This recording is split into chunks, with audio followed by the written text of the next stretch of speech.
Hello viewers, আসসালামু আলাইকুম। Short method tricks চ্যানেলের পক্ষ থেকে আপনাদেরকে জানাচ্ছি শুভেচ্ছা।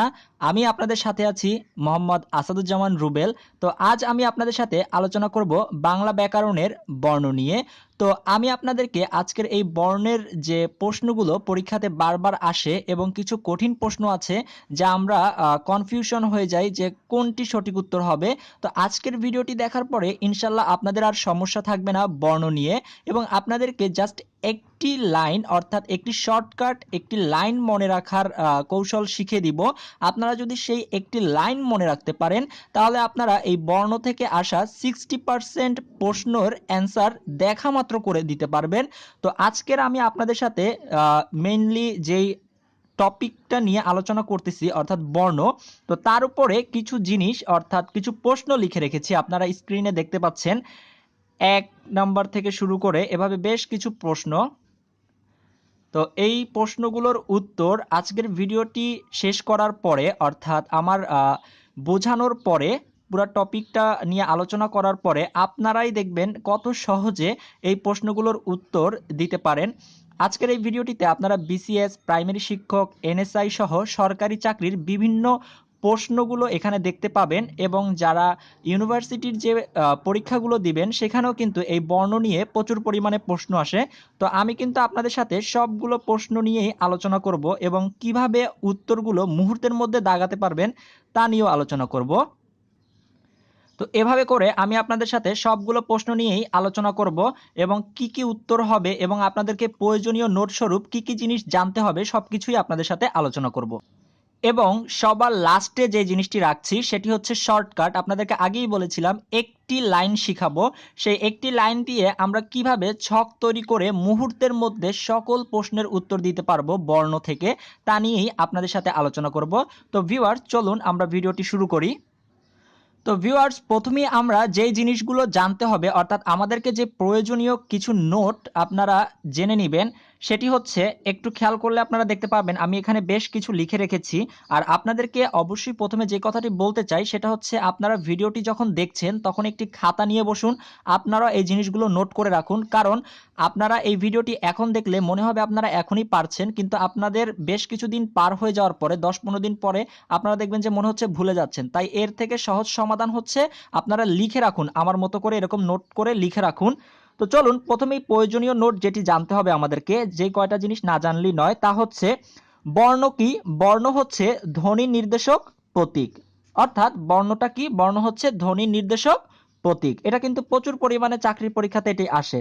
এরপরে আমরা মোটামুটি দ্বিতীয় প্রশ্নটি সবাই জানি, মোট বর্ণমালা কয়টি? মোট বর্ণমালা হচ্ছে 50টি।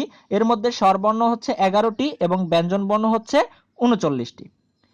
তো 3 নম্বর যে প্রশ্নটি আমরা দেখতে পাচ্ছি সেটি হচ্ছে, বাংলা ভাষায় স্পর্শ বর্ণের সংখ্যা কতটি? বাংলা ভাষায় স্পর্শ বর্ণের সংখ্যা হচ্ছে 25টি, আর সেটি হচ্ছে ক থেকে ম পর্যন্ত। অর্থাৎ ক থেকে ম পর্যন্ত যেই সংখ্যা কয়টি আছে অর্থাৎ বর্ণ কয়টি আছে, যে বর্ণ কয়টি আছে সেইগুলা হচ্ছে ক থেকে ম পর্যন্ত, অর্থাৎ এগুলো হচ্ছে 25টি। এই 25টি বর্ণকে বলা হয় স্পর্শ বর্ণ অথবা বর্গীয় ব্যঞ্জন বর্ণ বলা হয়। আমি ইতিমধ্যে আমার চ্যানেলে সেই স্পর্শ বর্ণ, এই যে স্পর্শ বর্ণ বা বর্গীয় ব্যঞ্জন বর্ণ নিয়ে একটি খুব সুন্দর ভিডিও আপলোড করেছি। তো সেটি হচ্ছে ধ্বনিতত্ত্ব নিয়ে, অর্থাৎ সেটার টাইটেল হচ্ছে ধ্বনিতত্ত্বের A to Z। আপনারা সেটি দেখে নেবেন, সেখানে খুব সুন্দর করে এই জিনিসটি এক্সপ্লেন করেছি আপনাদের জন্য। তো এই হচ্ছে সেই 25টি বর্ণ যাদেরকে আমার স্পর্শ বা বর্গীয় ব্যঞ্জন বর্ণ বলে, অর্থাৎ ক থেকে শুরু করে ম পর্যন্ত, এই যে ম পর্যন্ত এই 25টি বর্ণকে আমরা বলবো কি? স্পর্শ বা বর্গীয় ব্যঞ্জন বর্ণ। তো এরপরে চলুন, এরপরে যে প্রশ্নটি আছে, মানে প্রচুর পরিমাণে চাকরি পরীক্ষাতে এসে থাকে কিন্তু আমরা স্টুডেন্টরা কনফিউজড হয়ে যাই, সেটা হচ্ছে, খেয়াল করুন, যৌগিক বর্ণ কয়টি? তো যৌগিক বর্ণ হচ্ছে দুইটি, একটি হচ্ছে ওই আর একটি হচ্ছে ও। তো একটু খেয়াল করুন, এইটাকে কেন যৌগিক বর্ণ বলা হয়, অর্থাৎ এই ওইকে এবং ওকে কেন যৌগিক বর্ণ বলা হয়? কারণ ওইকে যদি আমরা ভাঙি, একটু খেয়াল করে দেখুন, ওই শব্দটা উচ্চারণ করতে গেলে ওই অ আর রস্বইটা চলে আসে, দেখুন ওই ওই, অর্থাৎ অ যোগ রস্বই, অর্থাৎ দুইটা বর্ণের প্রয়োজন হয় এই ওই শব্দটা উচ্চারণ করতে, তাই এটিকে বলা হয় যৌগিক বর্ণ। এইরকম আরো একটি আছে, সেটা হচ্ছে ঔ। ঔকেও যদি আমরা উচ্চারণ করি, দেখুন আপনারা আস্তে আস্তে ভাঙতে চেষ্টা করুন। ঔ অর্থাৎ প্রথমে অ আসে, তারপরে রস্যু আসে, অর্থাৎ ঔ। তাই এটিও হচ্ছে আমার কি বর্ণ? এটি হচ্ছে আমার যৌগিক বর্ণ। তাই এই দুটি হচ্ছে আমার যৌগিক বর্ণ। আপনারা খুব ভালোভাবে এই দুটি মনে রাখবেন, কারণ প্রচুর পরিমাণে চাকরির পরীক্ষাতে এসে থাকে। এরপরে আমরা মোটামুটি অনেকেই জানি এটি স্বরবর্ণের সংক্ষিপ্ত রূপকে বলা হয় কার, অর্থাৎ স্বরবর্ণের যে সংক্ষিপ্ত রূপ তাকে আমরা কি বলবো? কার বলবো। তাহলে ব্যঞ্জন বর্ণের সংক্ষিপ্ত রূপকে কি বলবো? ব্যঞ্জন বর্ণের সংক্ষিপ্ত রূপকে বলবো আমরা ফলা। তাহলে এই দুটি প্রশ্ন আপনারা খুব ভালো করে জেনে নেবেন, পরীক্ষাতে প্রায় মাঝে মাঝে আসতে দেখা যায়। এরপরে যেটি আছে সেটা হচ্ছে বাংলা বর্ণমালায় কার আছে কয়টি? তো কার আছে 10টি, এটা আপনারা দেখে নেবেন, প্রচুর পরিমাণে চাকরির পরীক্ষাতে এসে থাকে। তারপরে হচ্ছে একটি বর্ণের কার নেই। তো পরীক্ষাতে আসে এরকম বাংলা বর্ণমালায় কার আছে কয়টি? 10টি। এরপরে আরেকটি প্রশ্ন যেভাবে আসে সেটা হচ্ছে কয়টি বর্ণের কার নেই? সেটি হচ্ছে একটি বর্ণের কার নেই। সেই একটি বর্ণটা কি? সেই বর্ণটি হচ্ছে স্বরেয়। সেই বর্ণটি হচ্ছে স্বরেয়। এই স্বরেয়কে অর্থাৎ এই বর্ণটিকে বিলীন বর্ণ বলা হয় অথবা লীন বর্ণ বলা হয়। চাকরি পরীক্ষাতে প্রায় আসে স্বরেয়কে কি বর্ণ বলে? বিলীন বর্ণ বলা হয় অথবা লীন বর্ণ বলা হয়। আপনারা একটু খুব ভালো করে এই লাইনটা মনে রাখবেন, কারণ প্রচুর পরিমাণে চাকরিতে এসে থাকে এবং আমরা অনেকেই সেই জিনিসটি জানি না। অর্থাৎ একটি বর্ণের কার নেই, আর সেই বর্ণটি হচ্ছে স্বরোয়া, এবং স্বরোয়াকে বলা হয় বিলীন বর্ণ অথবা লীন বর্ণ। অর্থাৎ আমার মোটামুটি প্রয়োজনীয় নোটের মধ্যে এই জিনিসগুলো আপনারা খাতায় লিখে রাখতে পারেন, কারণ প্রচুর পরিমাণে চাকরির পরীক্ষাতে এখান থেকে অনেক প্রশ্ন কমন আসে। অর্থাৎ এই 8টি প্রশ্ন আপনারা একটু খুব সুন্দর করে লিখে নোট করে রাখুন। এরপরে আমরা চলে যাচ্ছি আজকের আমাদের ভিডিওর মূল যে টপিকটি, অর্থাৎ বর্ণ নিয়ে যে মজার টেকনিকটি, সেখানে চলে যাচ্ছি। আমাদের চাকরির পরীক্ষায় প্রচুর পরিমাণে বাংলা বর্ণমালার মাত্রা নিয়ে প্রশ্ন আসে। তো আজকের আপনাদেরকে এই ছকটি এত ভালোভাবে বোঝানোর চেষ্টা করব, হয়তো আপনারা আর ভুলতে চাইলেও ভুলতে পারবেন না। আর আপনাদের উদ্দেশ্যে বলে রাখি, সেটা হচ্ছে চাকরির পরীক্ষায় এই মাত্রা থেকে, অর্থাৎ বর্ণ নিয়ে যদি প্রশ্ন আসে, মাত্রা থেকেই প্রায় 65% প্রশ্ন আসে। অর্থাৎ আপনারা যদি আজকের এই ছকটি ভালো করে বুঝতে পারেন, তাহলে আপনারা প্রায় 65% প্রশ্ন বর্ণ থেকে আপনাদের কমপ্লিট হয়ে যাবে ধরে নিতে পারেন। আমি আপনাদেরকে সুন্দরভাবে ছকটি বুঝাবো বলে আমি কোনো কিছুই লিখিনি, ছকটি খালি রেখেছি। এই ছকটি আপনারা কিভাবে সাজাবেন একটু খেয়াল করুন। অর্থাৎ এটি কিন্তু একটি বর্গ যে আকৃতি, বর্গের মতো, একটু খেয়াল করে দেখুন। এদিকে 4 ঘর, অর্থাৎ 1 ঘর 2 ঘর 3 ঘর 4 ঘর। ঠিক সেম নিচের দিকেও হচ্ছে কলামেও 4 ঘর, 1 ঘর 2 ঘর 3 ঘর 4 ঘর, অর্থাৎ 4 4, অর্থাৎ এদিকেও 4 ঘর এদিকেও 4 ঘর। কেমন? তো আপনারা খুব সহজেই মনে রাখতে পারবেন, এটি হচ্ছে একটি বর্গাকার আকৃতির, অর্থাৎ চারটা চারটা করে ডানে এবং নিচে 4 ঘর 4 ঘর করে এঁকে নেবেন। তো আমি আপনাদেরকে খুব ভালো করে বুঝাবো বলে কিছুই লিখে রাখিনি, আপনাদের সামনেই লিখব। তো আমি প্রথমে কিছু জিনিস লিখে নিচ্ছি, আপনারা একটু ভালো করে খেয়াল করুন। প্রথমে এখানে লিখে নিচ্ছি বর্ণমালা,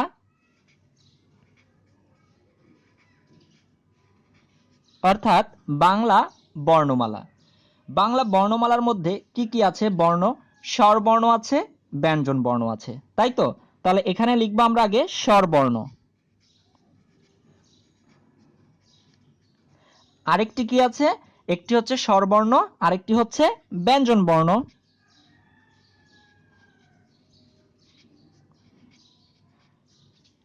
ওকে, বাংলা বর্ণমালার মোট বর্ণ কতটি? অর্থাৎ এখানে লিখবো আমরা মোট। এখন আমার চাকরির পরীক্ষায় যে জিনিসটা বেশি আসে সেটা হচ্ছে আমাকে জানতে চায় পূর্ণমাত্রা কতটি, অর্ধমাত্রা কতটি, মাত্রাহীন বর্ণ কতটি। তো সেই জিনিসগুলো আমরা লিখে নিই। প্রথমে আমরা লিখব পূর্ণমাত্রা,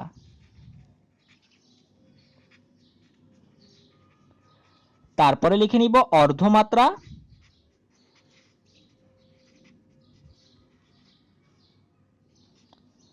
তারপরে লিখে নিব মাত্রাহীন বর্ণ,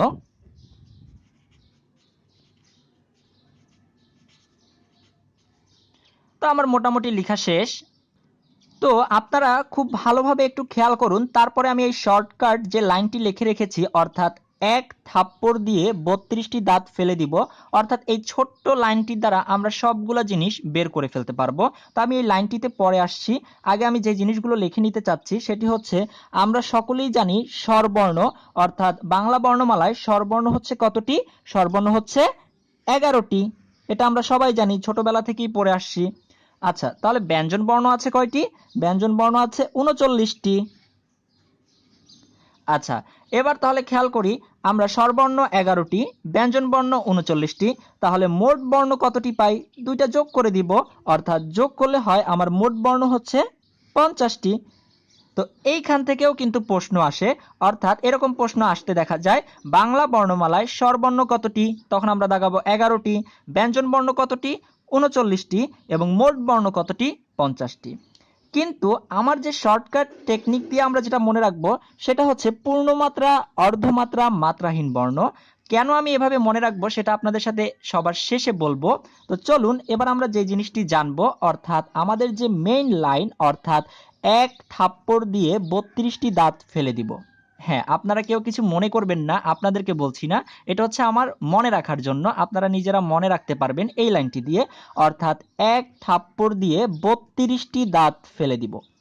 তো এখন অনেকেই ভাবছেন ভাইয়া এই লাইনটা লেখার কারণ কি, তাই তো?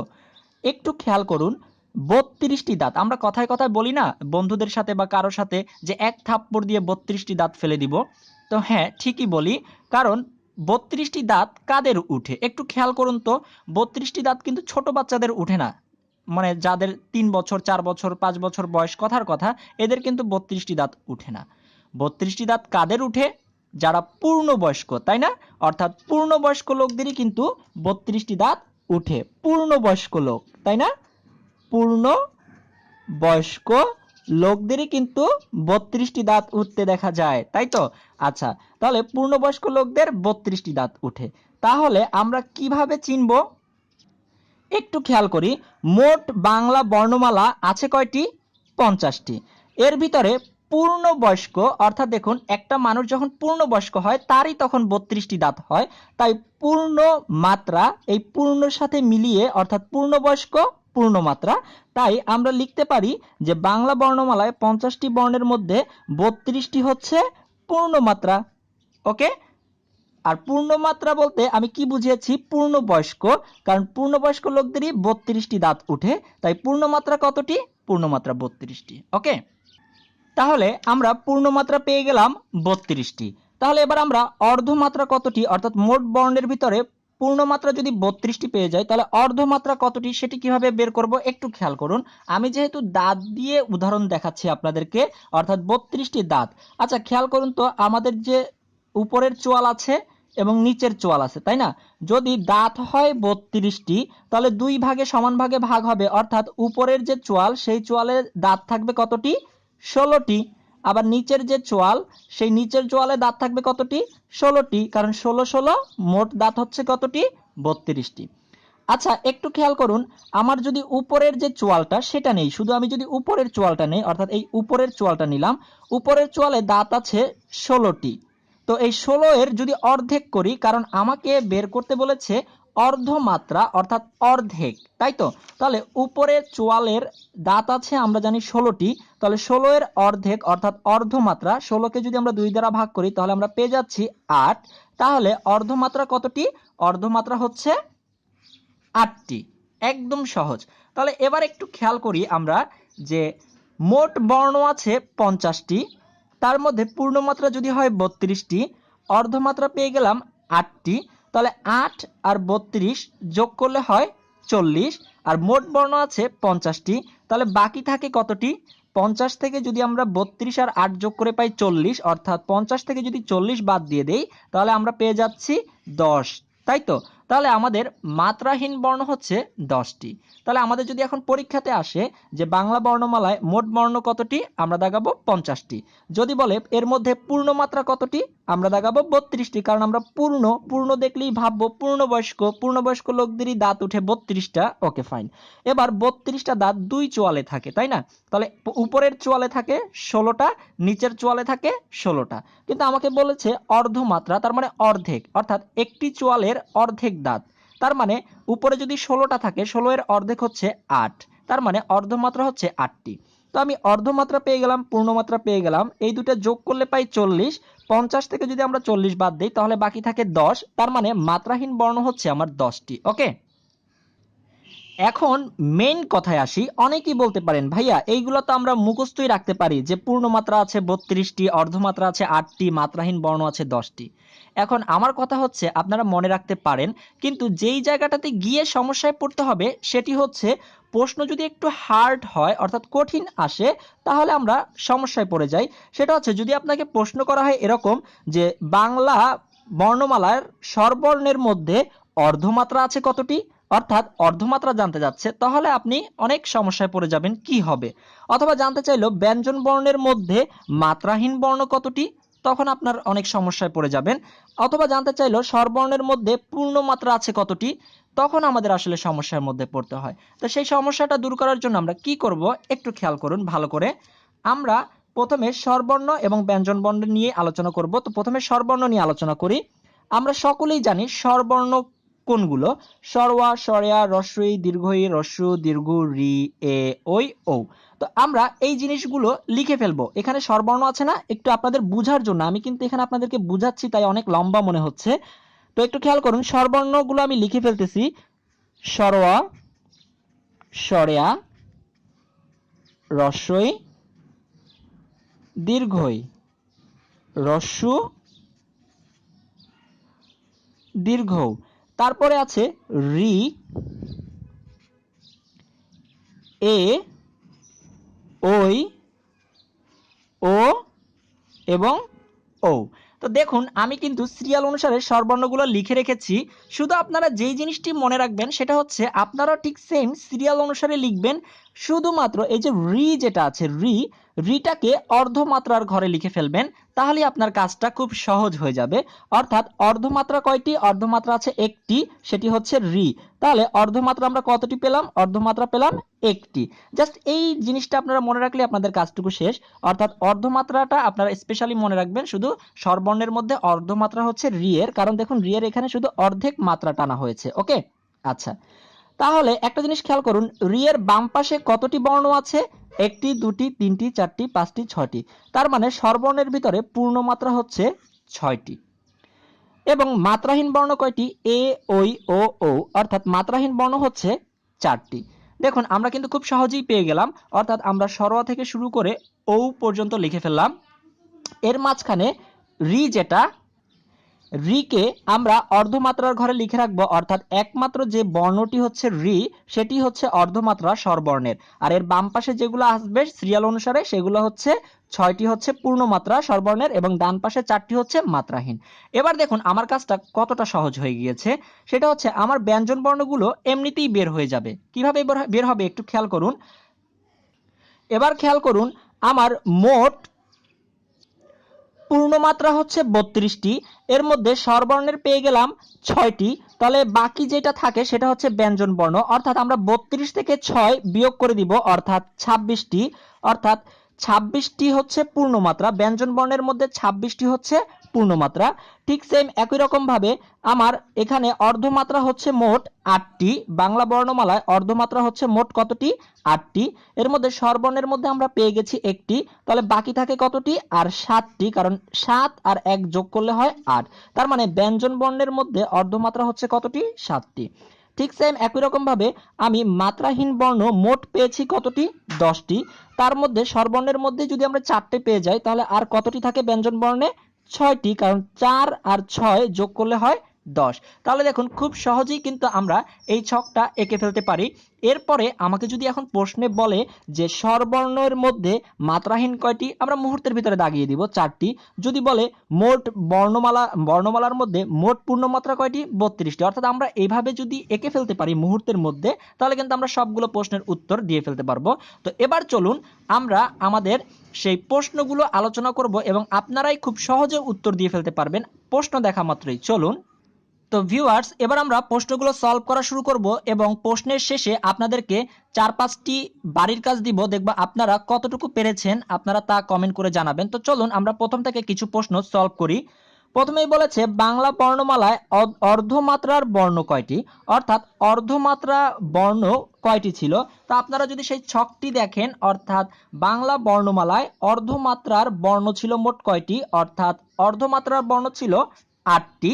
কারণ আমার সেই আমার সেই শর্টকাট জিনিসটা আপনারা মাথায় ঘুরান যে 2 চোয়ালে দাঁত আছে, 16টি 16টি করে দাঁত আছে, অর্থাৎ উপরেও আছে দাঁত, নিচেও আছে দাঁত, উপরে আছে 16টি, নিচেও আছে 16টি। তো আমাকে যেহেতু বলেছে অর্ধমাত্রা, তাই 16 এর অর্ধেক অর্থাৎ 8টি।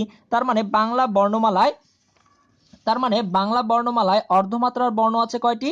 অর্ধমাত্রার বর্ণ আছে 8টি। খুব সহজেই আমরা পেরে গেলাম।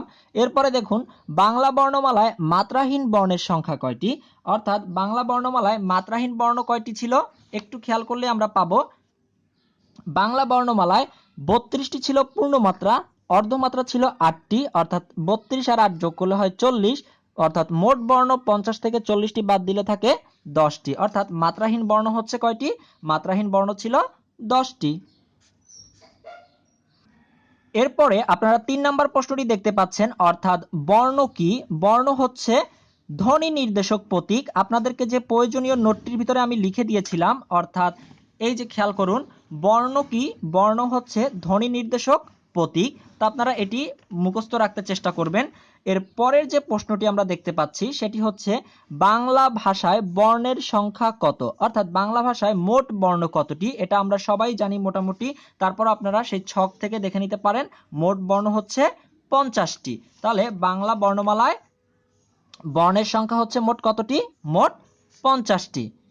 এরপরে দেখুন 5 নাম্বার যে প্রশ্নটি আছে এটি কিন্তু এনএসআই তে এসেছে, এরপরে আরো বিভিন্ন চাকরির পরীক্ষাতে এসেছে। তো আপনারা প্রশ্নগুলো কিন্তু রেফারেন্স দেওয়া আছে, কোথায় কোথায় এসেছে আপনারা সেগুলো খেয়াল করবেন। এরপরে 5 নাম্বার প্রশ্নটি দেখুন, অর্ধমাত্রার স্বরবর্ণ আছে কতটি? তাহলে 5 নাম্বার প্রশ্নের উত্তরটি কি হবে আপনারা একটু ভাবুন। হ্যাঁ, আমি আপনাদেরকে দেখিয়ে দিচ্ছি। অর্থাৎ বলেছে অর্ধমাত্রার স্বরবর্ণ, তার মানে দেখুন স্বরবর্ণের ভিতরে অর্ধমাত্রা আছে শুধু একটিতে, অর্থাৎ রি। তাহলে আমার সঠিক উত্তর হচ্ছে একটি, অর্থাৎ অর্ধমাত্রার স্বরবর্ণ কতটি? অর্ধমাত্রার স্বরবর্ণ হচ্ছে একটি। এরপরে প্রশ্নটিতে কি বলেছে একটু খেয়াল করি। 6 নম্বর প্রশ্নটিতে বলেছে বাংলা ব্যঞ্জন বর্ণে মাত্রাহীন বর্ণ কতটি? তো বাংলা ব্যঞ্জন বর্ণে মাত্রাহীন বর্ণ মোট আছে কতটি? আমার প্রশ্নটা কিন্তু একটু ভালো করে খেয়াল করবেন। এখানে বলেছে বাংলা ব্যঞ্জন বর্ণে মাত্রাহীন বর্ণ, বাংলা বর্ণমালায় বলেনি, বলে দিয়েছে ব্যঞ্জন বর্ণ। তাহলে ব্যঞ্জন বর্ণের দিকে যদি আমরা খেয়াল করি যে মাত্রাহীন বর্ণ কতটি আছে, ব্যঞ্জন বর্ণের মধ্যে মাত্রাহীন বর্ণ আছে 6টি। তাহলে আমার সঠিক উত্তরটি কি হবে? ব্যঞ্জন বর্ণে মাত্রাহীন বর্ণ আছে 6টি, অর্থাৎ অপশন ক হচ্ছে আমার সঠিক উত্তর। তো আপনারা যারা ইউনিভার্সিটিতে পরীক্ষা দিবেন, অর্থাৎ এখানে কিন্তু আমি ভার্সিটির জন্য কোনটা কোন ইউনিটে এসেছে তারও কিছু রেফারেন্স দিয়েছি, তো আপনারা কিন্তু দেখে নেবেন, এবং এই প্রশ্নগুলো কিন্তু ব্যাংক পরীক্ষাতেও প্রচুর পরিমাণে আসে।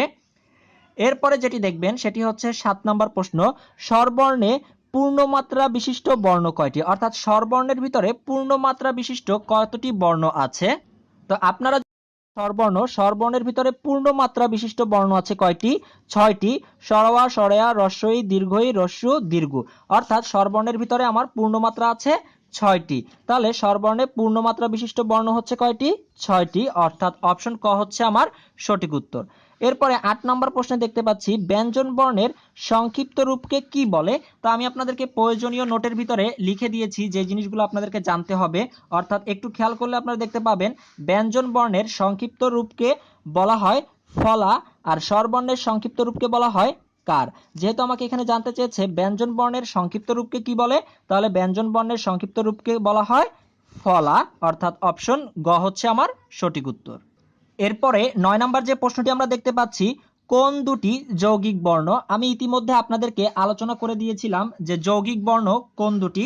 তো আপনারা যদি একটু খেয়াল করেন আমার সেই প্রয়োজনীয় নোটটি, অর্থাৎ যৌগিক বর্ণ কয়টি? যৌগিক বর্ণ হচ্ছে 2টি, একটি হচ্ছে ওই, আরেকটি হচ্ছে ঔ। কারণ এই ওইকে ভাঙলে আমরা পাই সরওয়া এবং রস্বই, এবং ঔকে আমরা ভাঙলে পাই সরওয়া এবং রস্যু, অর্থাৎ এই দুটি হচ্ছে যৌগিক বর্ণ, ওই এবং ও। তাহলে আমার সঠিক উত্তরটি কি হবে 9 নং প্রশ্নের? অর্থাৎ 9 নং প্রশ্নের সঠিক উত্তরটি হবে অপশন গ, ওই এবং ও। তার মানে এই দুটি হচ্ছে আমার যৌগিক বর্ণ। এরপরে বলেছে বাংলা ভাষায় স্পর্শ বর্ণের সংখ্যা কয়টি? তো বাংলা ভাষায় স্পর্শ বর্ণ আছে 25টি। আমি ইতিমধ্যে আপনাদেরকে বলেছি ক থেকে ম পর্যন্ত এই 25টি বর্ণকে স্পর্শ বর্ণ বলা হয়। যারা আমার ইতিমধ্যে ধ্বনিতত্ত্বের A to Z এই ক্লাসটি দেখেছেন তারা খুব সহজেই এটি পেরে গিয়েছেন, কারণ 25টি বর্ণ ক থেকে ম পর্যন্ত আমি এটির উপরে খুব ভালো একটা ভিডিও তৈরি করে আমার চ্যানেলে আপলোড করে দিয়েছি। আপনারা যারা দেখেননি তারা অবশ্যই দেখে নেবেন।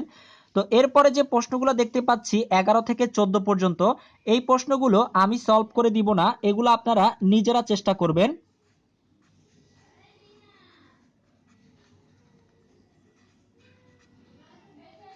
অর্থাৎ 11 থেকে 14 পর্যন্ত এই 4টি প্রশ্ন আপনারা নিজেরা চেষ্টা করবেন এবং আমাকে এখনই কমেন্ট করে জানান, দেখি আজকের ভিডিওটা থেকে আপনারা কে কি শিখতে পেরেছেন এবং কতটুকু মনে রাখতে পেরেছেন। 4টি প্রশ্নের উত্তরই আপনারা কমেন্ট করে জানাতে পারেন। কার উত্তরটি সঠিক হয়েছে তা আমি অবশ্যই কমেন্ট করে জানাবো। এবং আপনাদের কাছে আমার আন্তরিকভাবে অনুরোধ থাকবে, আপনারা শুধু নিজেরাই ভিডিওটি দেখবেন না, আপনার যারা আশেপাশে বন্ধু বান্ধব আছে সবাইকে ভিডিওটি শেয়ার করে তাদেরকেও দেখার সুযোগ করে দিবেন। তো তাহলে তারাও আপনার দ্বারা উপকৃত হবে। এবং যারা আমার চ্যানেলটি এখনও সাবস্ক্রাইব করেননি অবশ্যই সাবস্ক্রাইব করে নেবেন, এবং সামনে আরও নতুন নতুন আরও চমৎকার কিছু ভিডিও নিয়ে আসছি। তো ইতিমধ্যে আমি আমার চ্যানেলে দেখতে পেয়েছি যে বাংলা ব্যাকরণের উপরে সমাস এবং কারক এবং বিভক্তি এবং সন্ধি অর্থাৎ এই টপিকগুলো নিয়ে আলোচনা করতে বলা হয়েছে। তো আপনারা যদি মনে করেন যে কারক বিভক্তি সমাস সন্ধি এই জিনিসগুলো নিয়ে আলোচনা করা উচিত বা করতে হবে কিনা, তাহলে আপনারা কমেন্ট করে জানাতে পারেন। তো ভিউয়ার্স, আজ তাহলে এতটুকুই। সবাই ভালো থাকবেন, সুস্থ থাকবেন। আল্লাহ হাফেজ। আসসালামু আলাইকুম।